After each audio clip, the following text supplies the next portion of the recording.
Good morning, YouTube. Welcome to the Reptile Barn. Ash, our female black tree monitor, is possibly gravid.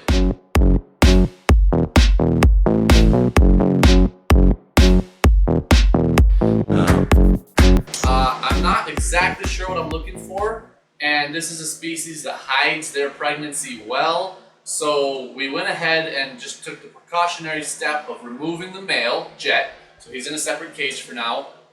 I've got her lay box out, that's what this doohickey is here, and I'm just going to go through it and check for eggs. I don't think that there's going to be eggs, but I don't know, that's why we're checking. So I'm sure Liz will speed this next part up, but here we go.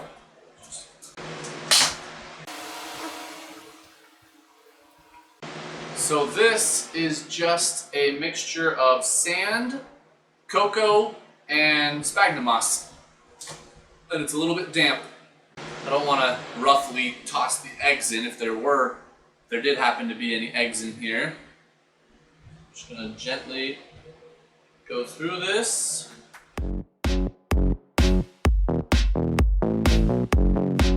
Some things we've been told to watch for as far as our females and really just all of the breeding. The females show a lot of interest in their lay box and they're digging a lot. That's one sign if their interest level suddenly increases. Some people have said that there's a physical look to the females. You know, they get a lot thicker in the middle, and then after laying they lose a ton of weight. But other people have said that there's been absolutely no change at all. So we are just being cautious here. Don't want to miss any eggs if they are deposited, and we don't want to leave the male out in his own little cage forever. So if we go another week or so and she hasn't laid eggs, we'll just put the male back in, and it's not the end of the world.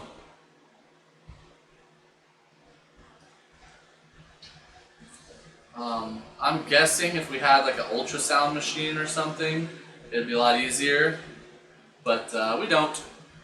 That's okay.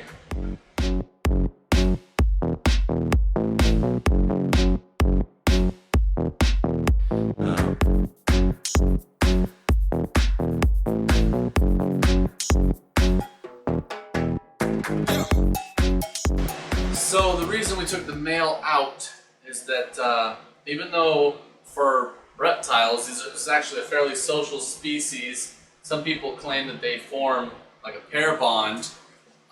The females can become very defensive of their nest after laying. So people suggest, pretty much everyone suggests, if you suspect your female is gravid, go ahead and just take the male out, and you'll be better off. Plus, the males don't seem to understand that it's their own offspring, and if they happen to cross some nice eggs, they're just going to eat them. And that would be a real shame. So we just took Jet out, but it's only temporary, and he's still in like a 4-foot cage, so it's not terribly small, but he'll definitely be happier once we put him back. I'm able to see almost to the bottom now, not seeing anything. We actually, I don't know if we vlogged this or not, we actually got a couple times some dud eggs out of Sophie, the female Philippine sailfin dragon.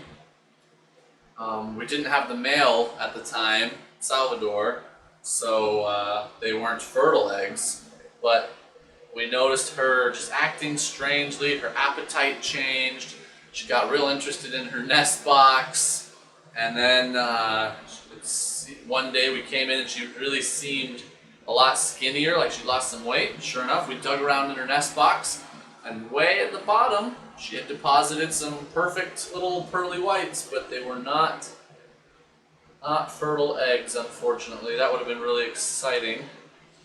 But now we've got the male, and he's probably only a few months away from being big enough to breed, so hopefully next time she cycles, we'll be able to get beautiful little sailfin babies from her. And they can breed more than once a year. It's more of a tropical species. You know, there's not necessarily an exact set breeding season. Alright, I'm scraping the bottom. No eggs to be seen. So, we'll just try again tomorrow. Anyway, so I'm learning about these guys along with you. I am no expert. We've gotten a ton of great advice from different monitor breeders, keepers. I've read as much of the literature and scientific articles as I possibly have been able to. So hopefully we're prepared enough for this. I think we are. But it's definitely going to be fun to produce our first reptile babies here at the reptile barn that aren't ball pythons. We have loved breeding our ball pythons, and we always will, but it's going to be a pretty exciting day when we get our first other babies. Yeah, it's nighttime right now, but we'll put this out in the morning. It's too late to put out a vlog now. I don't want to check on Ash's nest box here while she's still up and about. If she's like getting ready to lay, I wouldn't want to remove her nest box at that time. So each night I've been waiting until she goes to bed, and so I know that she's probably not going to lay. And then I check for eggs and put it back. So nice and full here. Put this back on. We've been taping the lid down just to make certain that she can't pop it off while she's in there.